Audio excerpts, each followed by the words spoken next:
Hi everyone, welcome back. Thanks for tuning in. Real quick, don't forget that we started our Hunker Down Throwdown on Thursday. If you haven't signed up, no worries. Just keep counting your points, and as long as you log it in by Wednesday, 11:59 p.m., those points can count. So even if you don't have a team right now, and then by Tuesday you find some teammates and you guys could put those points in, it counts for the whole week and you could still win. All right, so keep that in mind. So today's strength, we're going to go through single leg Romanian deadlifts. We have box curls and dips. For the single leg Romanian deadlift, you're going to want a weight, dumbbell, kettlebell, bottle of water, wine, backpack, anything that's going to be some weight. You're going to hold it on the opposite side. You're going to have the legs straight, and you're going to work on the anti-rotation with that weight being on the opposite side. So back stays flat. We want those hips square. We do a lot of those seesaws to set ourselves square. And now we're going to go into kicking back and slowly letting that weight down and back up. So you want to keep that weight close to your body as you sink down. And you want that down coming from the hinge of your hips. Keep in mind, make sure that you're pushing that big toe into the ground. You're well balanced. Your foot is working the whole time as you set yourself up, and then you're going to kick back. For your box curl, you're going to want a chair, a couch, something you could elevate your foot up onto. We're going single leg here also, just like a glute bridge, but with a foot on the box or chair. You're going to take a deep breath, belly tight, keeping those hips square. You're going to push into that box, lifting your hip up until you make a straight line from the knee to the shoulders. And then you're going to control it down, and you repeat.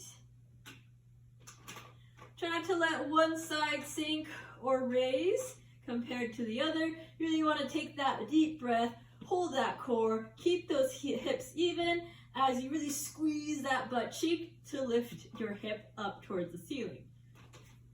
All right, so you're going to do one side, switch, and then do the same thing on the other. And then we have the chair dips or box dips. You're going to find something that you could get yourself in between. Ideally, you want your hands underneath your shoulders, not too far out. Always keep those elbows in tight. So you rotate those elbows in, keeping that in tight. You're going to sink straight down by bending the elbows. Try to hit 90 degrees, and then you're going to push up. You could give yourself as much or as little assistance as you like with your legs. So to make it more challenging, really take that weight off your legs as you bend your elbows and push up. Or if you need a lot of assistance, you could always use your legs to push yourself up. If you want to make that more challenging, you could always add some tempo, slow descents, some pause, and that way you can make that more challenging. If you don't have a great setup with the boxes or chairs, you could always do some push-ups, same thing, modifying, adding tempos, or elevating to make it easier or harder. For today's metcon, you're going to have goblet step-ups. If you don't have something to step up, you could do some reverse lunges. And you have a box jump over or an object jump over.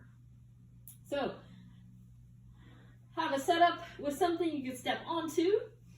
You're going to hold that weight at the goblet position. You can always use a water jug, dumbbell, kettlebell, something to hold that weight out front. You're going to set that foot on top and then plant that foot into the ground or into the step. And you want to squeeze your butt cheek to step straight up. Really try not to hinge forward, and then use the back leg to step up, right? You want to drive straight up. So leading with the chest, really squeezing that butt cheek and come straight up and control it down.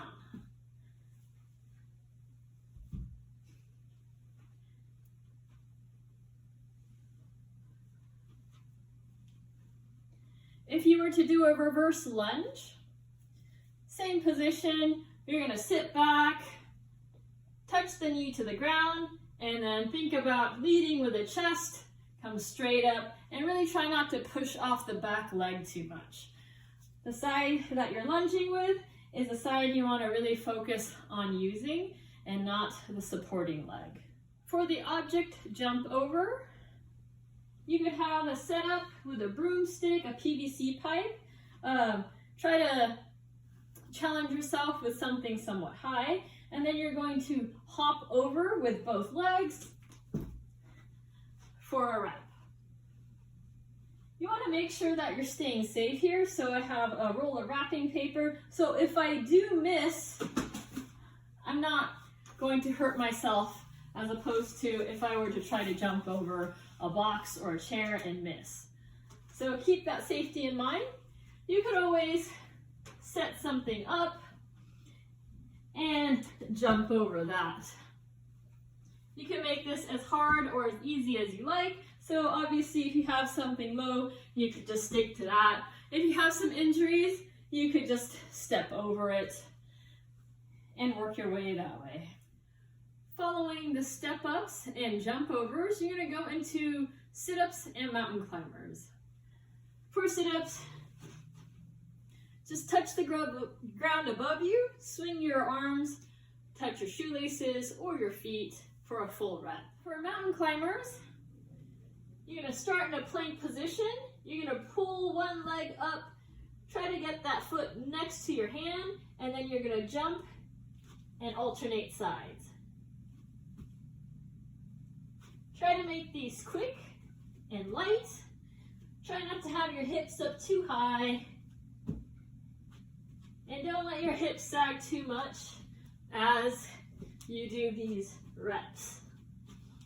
Happy Friday. I hope you found that video helpful. If you haven't signed up for the competition, definitely check that out. I'll be going through the movement standards for a bonus WOD here in a little bit after this video, so stay tuned for that. And definitely check out some Zoom classes. We got them every day, Monday through Friday at 5 p.m. We also added new noon classes on Tuesday, Thursdays. If those are pretty popular, then we'll add some more classes there. And we also have the Saturday 9 a.m. Zoom class. So definitely a great way to get with your friends virtually, even though you can't see them in person, and have that CrossFit classroom setting that you can't have right now. But hopefully we'll get back to the gym soon, and hopefully I'll be seeing you there. I'm going to be going over the hunker down, throw down bonus WOD now. If you haven't heard, it's a 7-minute AMRAP of hand release burpees over the object. There's not really a rule of what object you have to use, but really we're looking for about a dumbbell size. And when I say dumbbell, I'm not saying a 1-pound neoprene tiny dumbbell, you know, a regular dumbbell size that you're going to hand release and touch and then jump over. So with that being said, try not to make this super easy. If I say any object and you pick a very small object to jump over, there's nothing wrong with that, but try to make it somewhat resembling of a dumbbell. And that way we're all playing in somewhat of an even playing field. Okay, so for the hand release burpee, you're gonna bring your chest down, touch that object, and then you're gonna come onto your feet, hop over, and repeat that.